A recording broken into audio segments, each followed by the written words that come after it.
Okay, I'll just ask everybody to turn off their microphones and cameras at this stage, unless you're obviously the presenter or me. And that'll just help make sure the presentation goes pretty smoothly. It's my distinct pleasure to welcome Dr. Dawn Chow to give our first WOW seminar of 2021. Currently, Dawn is a research assistant professor at the Lee Shao Key School of Business and Administration. She's been right around the world and sort of got MBAs from Warwick, and she's done a PhD. She's had publications in organisation studies, Journal of Business Ethics, Asia Pacific Journal of Management. So we're very lucky to have Dawn come and present to us today. The plan for today is Dawn will talk for around about sort of 35 to 40 minutes or so. If you've got any questions as we go, you can put your hand up. She's happy to take questions as we go, but there'll also be time for questions and answer at the end. So if you can, probably hold on and let Dawn get through the presentation. So without further ado, thanks, Dawn, and I'll pass over to you. Okay, thank you so much, Peter, and thank you everyone for having me here. It's great that you are able to attend my talk. Thank you for coming. I will be presenting my research that was published alongside my co-authors in the journal Organization Studies. The title of the paper is Marriage to the Same Kind: Organizational Political Ideology and Mergers and Acquisitions. So I did this in conjunction with my co-authors, Dr. Andreas Petro, Christodolos Loka, as well as Andreas Procopio. So as you can see from their university affiliations, they are from the Cyprus University of Technology and the University of Liverpool, respectively. So I just wanted to go a little bit into the motivation for why we conducted this research. Basically, there's been an explosion in research, as you can see, regarding political polarization in the US, and we were very much interested in this as a topic because it's very timely and it's interesting. This is just a snapshot of some of the papers that you may have seen emerge in the past decade. So these are just some of the papers. So some interesting ones would be about how Twitter and how other social media outlets have managed to make people more, I would say, more polarized in a sense. They seem to be in some kind of echo chamber. So as a result, you see more and more like-minded people reinforcing their opinions, and being more antagonistic and displaying more effective dislike for other people, the other side of the political spectrum, so to speak. So, and I think this is an issue that's only going to become more salient, especially post US presidential elections last year. And people will be thinking of, what are the ways in which polarization arises and how do you, ameliorate the ill effects, try and make it better over time. So this is a topic that's just going to become more and more timely and more important over time. And it is a very interesting topic, as I will go into shortly.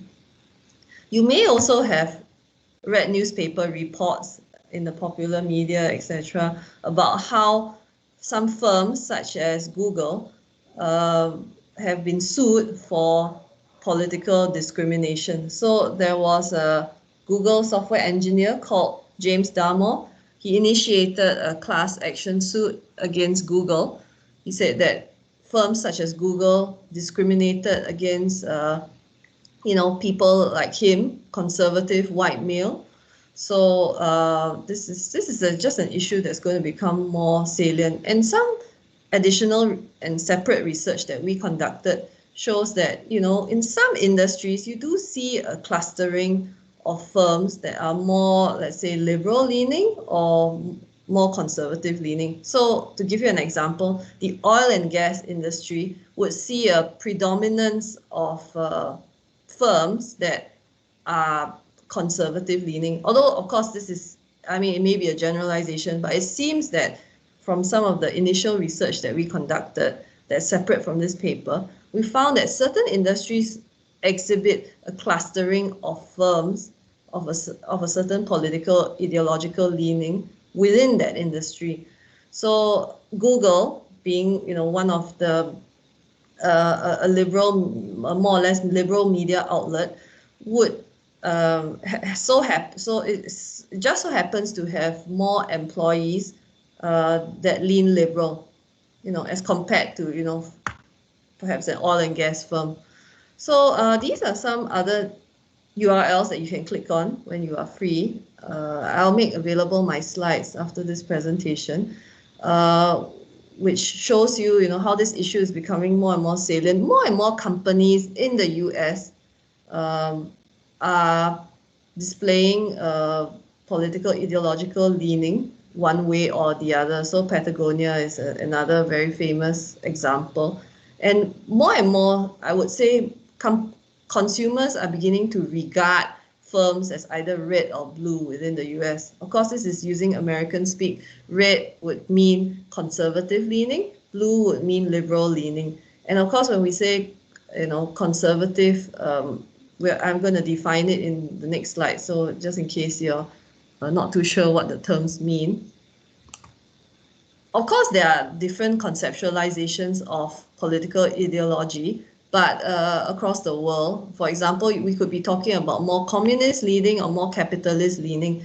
But in this particular paper, we're looking at the US context. So we're defining, it in a US-centric way.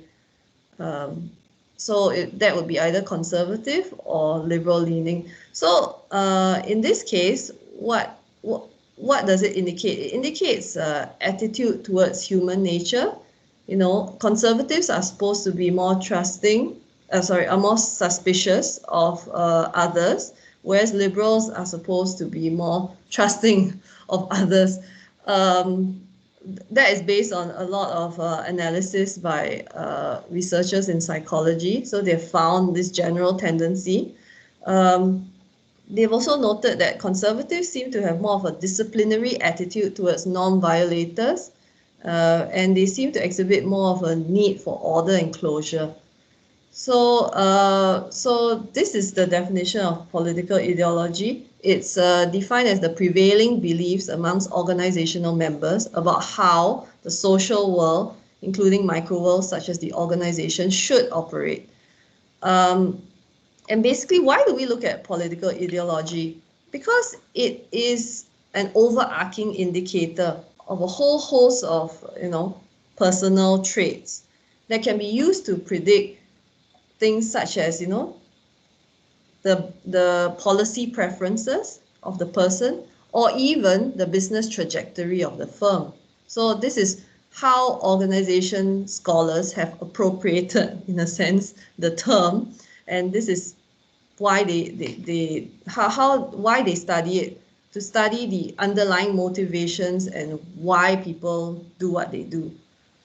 So in a way, it is superior to single trait measurements such as locus of control and other traits such as that, because it's an overarching indicator of a whole host of values. So in a sense, Gupta, Nadkarni, and Merriam, 2018, was saying that since it's an overarching indicator of a whole host of attitudes, it may be more useful in terms of predicting firm strategic decision-making behavior, as compared to one or two isolated traits, which, while useful, is not overarching.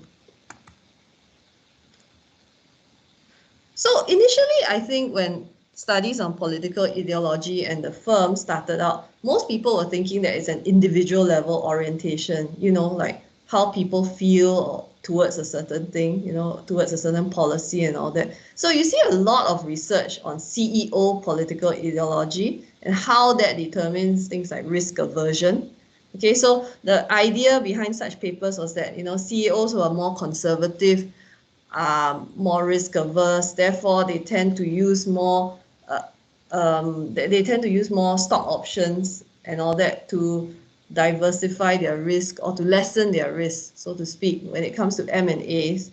So they don't take on so much debt, etc., etc. But more recently, you see that research has broadened, and you now see the movement or the shift towards aggregate political ideology.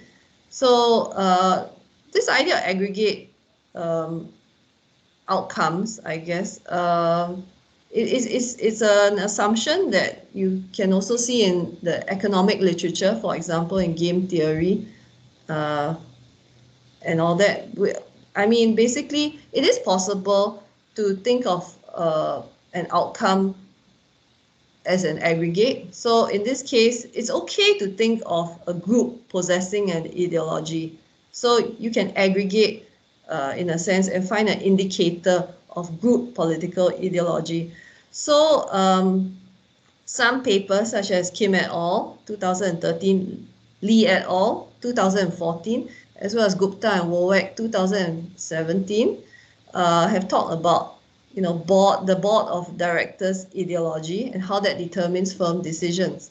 So there's this idea here that, birds of a feather flock together. So homophily makes them gather together, makes them select each other and join the board.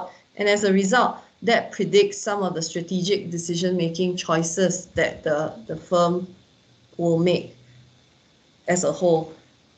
And now there's also been a shift towards looking at how the firm can also display a tendency in a particular direction. So the employee body as a whole, they call it the body politic of the whole firm, how it can display a particular tendency, whether it's conservative leaning or liberal leaning. So, as you know, in the US, there are two dominant leanings, which will be either conservative or liberal, as I mentioned. So that's how research generally tends to conceptualize this. So recently, there have been a lot of papers on how, political ideology of the board of directors has led to the dismissal of the CEO. So the idea is that the more conservative the board, they will tend to make more internal attributions for CEOs' bad decisions. So they will consider it as a sign of incompetence. Hence, that will lead to the quicker dismissal of the CEO. So Park and Gomoya 2019 looked at this. So there are a whole host of things that you can see why political ideology is either an IV or a moderator for things like CSR, issues to openness, resource allocation, etc., etc. So the list goes on. It's really very fascinating to see how political ideology, which you might think is just a personal orientation, actually can extrapolate to a whole bunch of corporate decisions out there. So the reason why we examine political ideology in connection with M&A is because an M&A, after all, is a social project. And the good thing about political ideology is that it can be assessed ex ante before the merger has actually occurred. A lot of people, and I think most people know that organizational culture is something that can cause mergers to fail, right? I mean, if you don't manage issues with organizational culture well, the merger could just fail. But some the problem with organizational culture is that it is hard to assess before the merger, right? I mean, you may have heard some stories about the firm and that's it, right? It's all quite iffy and you don't really know how to assess organizational culture. It's possible, but it's a lot harder. But the thing about political ideology, well, at least in the US context where, public donations to US political parties is publicly available information, you can assess political ideology of your employees before the merger, and that is very helpful. So the Federal Elections Commission maintains a website in which they record all employees in the US, their political donations, if I believe if they're $50 and above. Yeah. So what they do is that they record this, and as a HR change manager, you can just look at the political donations of the employees of the company that you're thinking of merging with in order to assess the general political ideological inclination of the employees in the organization that you want to merge with. So it's a very convenient and easy to assess measure. At the same time, a mismatch in political ideology could be really, really very costly. Well, what do I mean by this? Well, later on, I will show you in my research that in this paper, we found that the turnover from a mismatch in political ideologies of the merging workforces, if you were to attempt such an M&A, would lead to a decrease in an increase in turnover by 12.56%. Just a 1 unit increase in organizational ideological dissimilarity would cause a 12.56% increase in turnover. So, that is quite costly. Although it sounds like all figures, but in actual fact, it can be quite costly. If you think about it, one of the main reasons for why people attempt mergers, as you can see in point 5, one of the main reasons would be for research and development purposes. And I think this is also general knowledge. One of the main reasons why people want an M&A is also to get key human talent, human resource, which is very, very valuable. So, if you have an exodus of employees the next day, it will be very hard for the business to be a going concern, in a sense. So this typology of M&As, 1, 2, 3, 4, and 5, which I presented on the slide, the overcapacity M&A, the geographic rollout M&A, and so on and so forth. This is the typology by Bauer, 2001. So he came up with a typology, and he said that these are some of the motivations for why people pursue M&As. For example, geographic rollout would be, to diversify geographically into a number of regions, or to expand product lines, etc.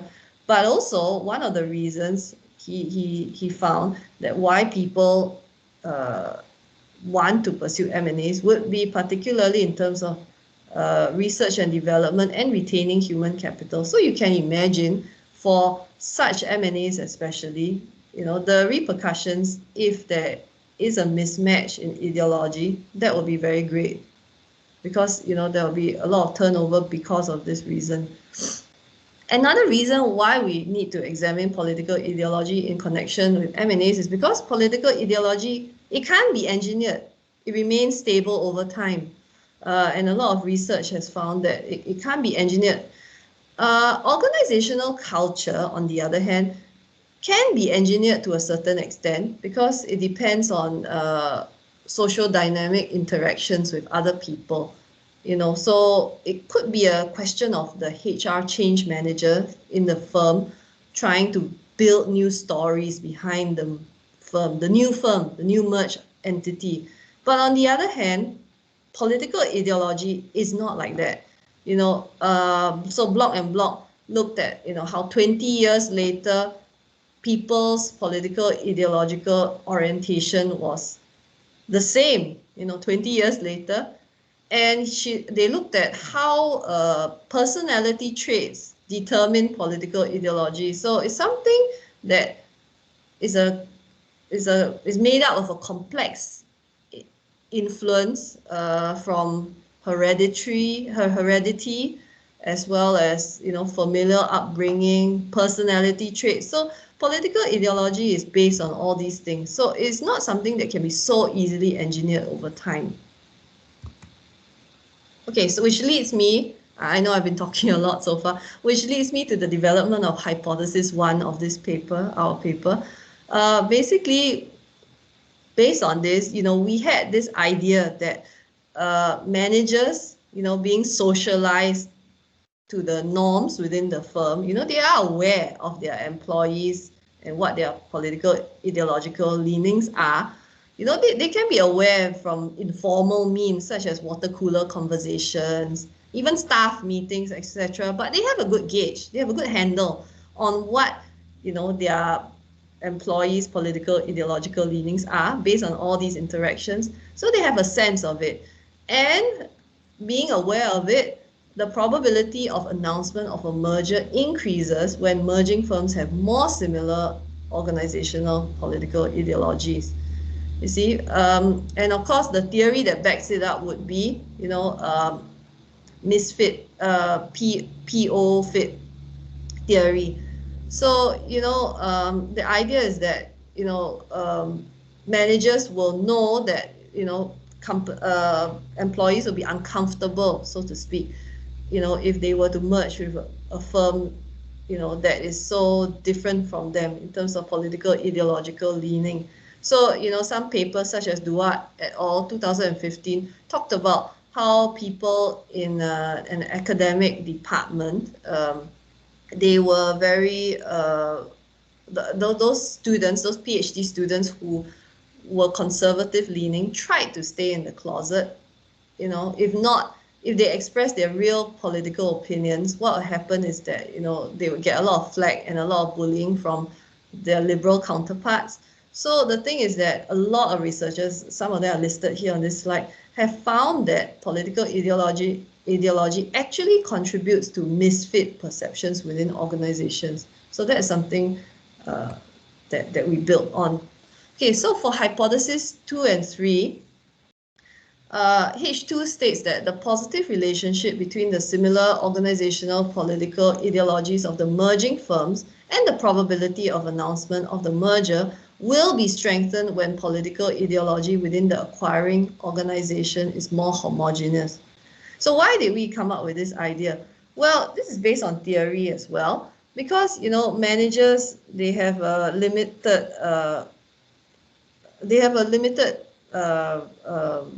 overview. In a sense, they are driven by cognitive biases and all that. So information ability is limited. They are bounded by bounded rationality. So the thing is that to them, when they see the organizational context of their firm, when political ideology is more salient, then to them, then and they notice that their firm seems to be more homogeneous in terms of political ideology, they will realize that based on Schneider's 1987,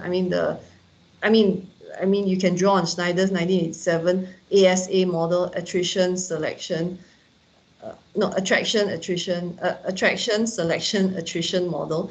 You will notice that they will also realize that the reason why their employees were attracted to the firm in this place could be political ideology. It was salient to them in the first place.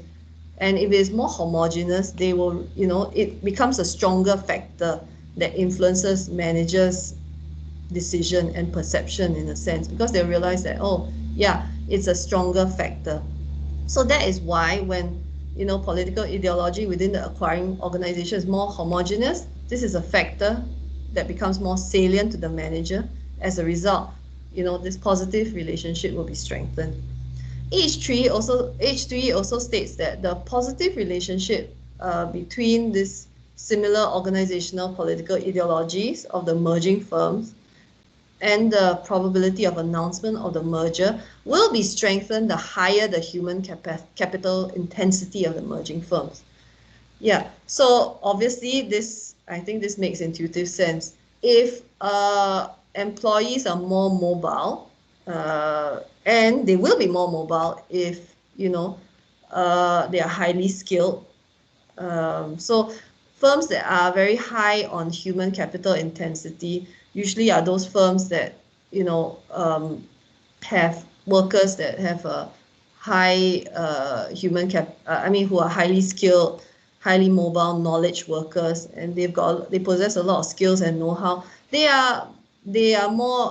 can move between firms more easily. So as a result, managers will be motivated to care more about this factor when they are dealing with a merger that involves high human capital intensity, because they need to care more about the employee stakeholder group a lot more, as compared to, perhaps a merger with, I mean, employees who maybe possess a lower level in terms of skills, because I guess these workers in their mind are easily replaceable, so they don't have to care so much about what employee preferences are.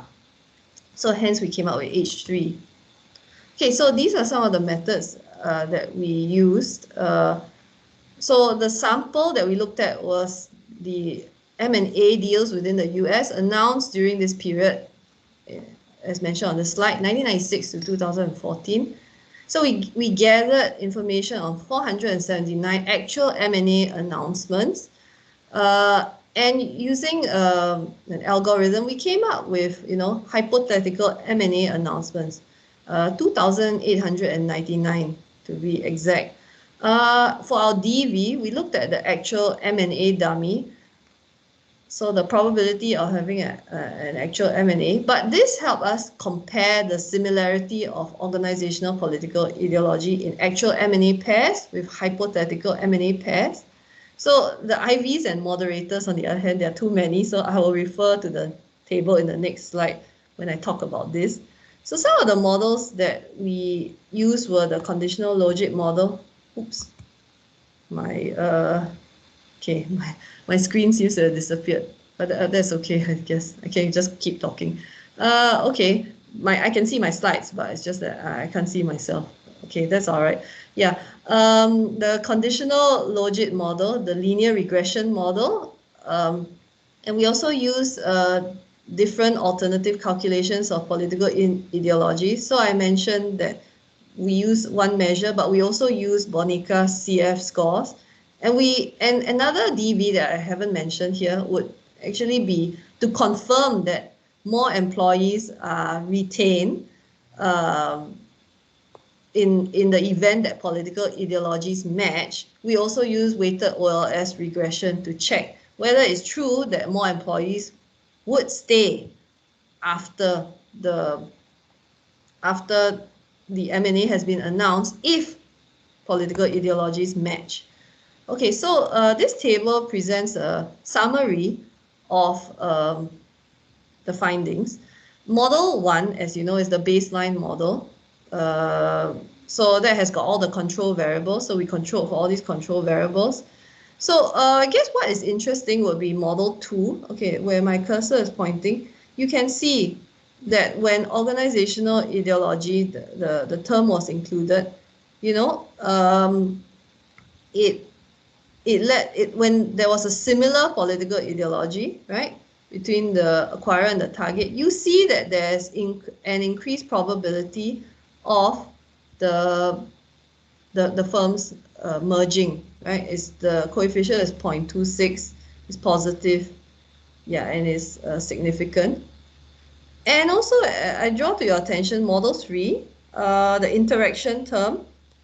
So as you can see, when there was a similarity of organizational political ideology, when this interacted with the acquirer's organizational political ideological homogeneity, you see that the term here is, yeah, positive as well, 0.26. So which means the probability of merging would increase as well. Okay, model 4, on the other hand, let's look at the interaction term. When similarity of organizational political ideology interacted with human capital intensity, you notice that the coefficient was also significant and positive. Yeah, 0.151. So all this lends support to our model. And in model 5, when we included everything, you'll notice that, again, you see, you have positive coefficients, 0.284, 0.252, and 0.152. And these all support H1, H2, and H3 respectively. So we also conducted some robustness analysis to confirm our findings, to check whether there were any alternative explanations. Because the idea is that, when firms merge and if they exhibit, a similarity of organizational political ideology, maybe it could be due to an artifact within the social environment. Maybe it's just that they face common social environments. So because of that, we had to control for a lot of factors, and this was quite difficult. We had to control for a lot of factors in their social environment, such as, board interlock ties, things like that. But basically, after controlling for all that, and we remove all that, and we looked at the residual of just focusing on the similarity of organizational political ideology, we still found that there was a positive coefficient, which meant that, when there's a similarity of organizational political ideology, the probability of merging was still positive, still predicted the probability of merging. Yeah.